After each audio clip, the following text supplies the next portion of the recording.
కోట్ల ఆస్తి ఆడపిల్లల పెళ్లిళ్లకే ఖర్చయిపోతుందని చంపేసిన ఒక తండ్రి.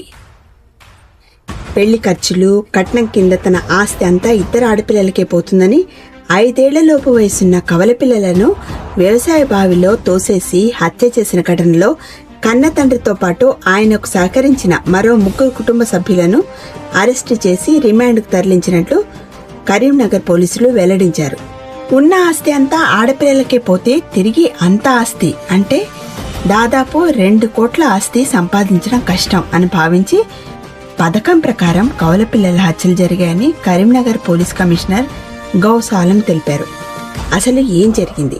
కరీంనగర్ పోలీస్ కమిషనరేట్లో సోమవారం మీడియాకు పోలీసులు తెలిపిన వివరాల ప్రకారం కరీంనగర్ రూరల్ మండల్ జూబ్లీనగర్కు చెందిన కచ్చు శ్రీశైలం స్థానికంగా ఉన్న ఓ ప్రైవేట్ మెడికల్ కాలేజీలో కంప్యూటర్ ఆపరేటర్గా పనిచేస్తున్నారు. 2020లో మానకొండూరు మండలం లక్ష్మీపూర్ గ్రామానికి చెందిన చుక్క మోనికతో ఆయనకు వివాహమైంది. 2022లో వారికి కవల ఆడపిల్లలు గీతాంశి, గీతాన్విక జన్మించారు. అయితే భార్య గర్భవతిగా ఉండగానే తమకు కవల ఆడపిల్లలు పుట్టబోతున్నారనే విషయం తెలుసుకున్న శ్రీశైలం అబార్షన్ చేసుకోవాలని మోనికపై ఒత్తిడి చేశారు. శ్రీశైలం నిర్ణయాన్ని ఆయన తల్లి, తండ్రి, తమ్ముడు సమర్థించారు. అయితే అబార్షన్కు మౌనిక ఒప్పుకోలేదు. కవల ఆడపిల్లలు కలగడంతో నిరాశ చెందిన శ్రీశైలం వారి పట్ల ప్రేమగా ఉండేవారు కాదు. క్రమంగా పిల్లలిద్దరిపై ద్వేషం పెంచుకున్నారు. మొదటి నుంచి ఆడపిల్లలంటే ఇష్టం లేని శ్రీశైలం మగపిల్లల పుట్టాలని కోరుకున్నాడు. ఆడపిల్లలు పుట్టారని తన కూతురును పుట్టింట్లోనే వదిలేశారని, ఎన్నోసార్లు పెద్ద మనుషుల సమక్షంలో రాజీ కుదిర్చి అత్తారింటికి తిరిగి పంపామని మౌనిక తండ్రి చుక్క రాజమల్లు తెలిపారు. అయితే ఇక్కడ ఒక విషయం మనం గమనించాలి. కవల ఆడపిల్లలే పుట్టబోతున్నారని కుటుంబ సభ్యులకు ముందే ఎలా తెలిసింది? నిబంధనలకు విరుద్ధంగా లింగ నిర్ధారణ పరీక్షలు జరిగాయా? ప్రెగ్నెన్సీ రెగ్యులర్ చెకప్స్ లో భాగంగా నిర్వహించిన స్కానింగ్ వివరాల్లో పుట్టబోయేది ఆడ లేదా మగ అన్న వివరాలను ఆసుపత్రి వర్గాలు వెల్లడించకూడదు కదా. మరి కాన్పులో ఆడపిల్లలే పుట్టబోతున్నారన్న సంగతి కుటుంబ సభ్యులకు ఎలా తెలిసింది? ఈ విషయం మీద కూడా పోలీసులు విచారణ కొనసాగించవలసిన అవసరం ఎంతైనా ఉంది. ఈ సంఘటనకు 4 రోజుల ముందు అంటే మార్చి 30న పెద్దపల్లి జిల్లా ఎలిగేడు మండలం ముప్పిరితోటలో బంధువుల ఇంట్లో గ్రామదేవత ఉత్సవం ఉందని శ్రీశైలంతో పాటు ఆయన తండ్రి కచ్చు అశోక్, తల్లి లావణ్య, తమ్ముడు రాకేష్ వెళ్లారు. అయితే పథకం ప్రకారం శ్రీశైలం ఒక్కరే జూబ్లీనగర్కి తిరిగి వచ్చారు. తనతో పాటు తెచ్చిన మటన్ వండాలని భార్య మౌనికకి ఇచ్చాడు.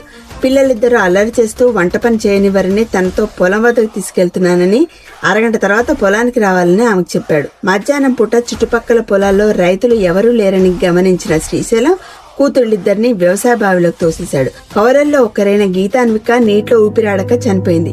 గీతాంశి మాత్రం పైకి తేలేందుకు కాళ్లు చేతులు ఆడిస్తుండడాన్ని తండ్రి శ్రీశైలం పైనుంచి గమనించి పాప బతికితే తన నేరం బయటపడుతుందని భావించి బావిలోకి దిగి ఆమెను కూడా నీటిలో ముంచి హత్య చేశాడు.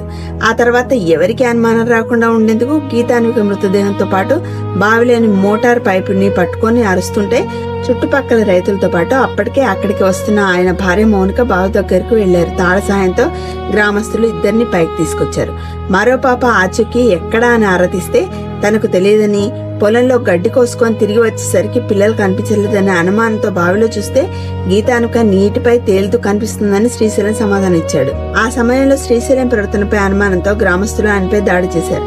ఘటనా స్థలానికి చేరుకున్న పోలీసులు పరిస్థితిని అదుపులోకి తీసుకొచ్చారు. తర్వాత గజ ఈతగాళ్ల సహాయంతో గీతాంశి మృతదేహాన్ని పోలీసులు వెలికి తీశారు. శ్రీశైలం ఆయన తల్లి, తండ్రి, తమ్ముడు సమీపంలోని గోపాల్పూర్ గ్రామంలో తలదాచుకున్నారన్న సమాచారంతో ఏప్రిల్ 5న పోలీసులు వారిని అదుపులోకి తీసుకున్నారు.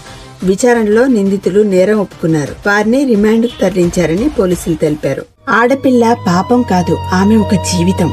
ప్రేమ ఇవ్వాల్సిన చేతులు ప్రాణాలు తీసే స్థాయికి దిగజారకూడదు. ఈ చిన్ని ప్రాణాలు అడిగింది ప్రేమ మాత్రమే, కానీ వాళ్ళకి దక్కింది క్రూరత. ఇలాంటి ఘటనలు మళ్లీ జరగకూడదు అంటే మన ఆలోచనలు మారాలి. ఆడపిల్ల అంటే భారమనే భావనను మనం పూర్తిగా విడిచిపెట్టాలి. తండ్రి అనే పదం ప్రేమకు ప్రతీక, కానీ అది భయానికి మారితే సమాజం ఎక్కడికి వెళ్తుంది? ఇలాంటి ఘటనలు మళ్లీ జరగకూడదంటే మన ఆలోచనలు మారాలి. ఆడ మగ అన్న తేడా లేకుండా ప్రేమించండి.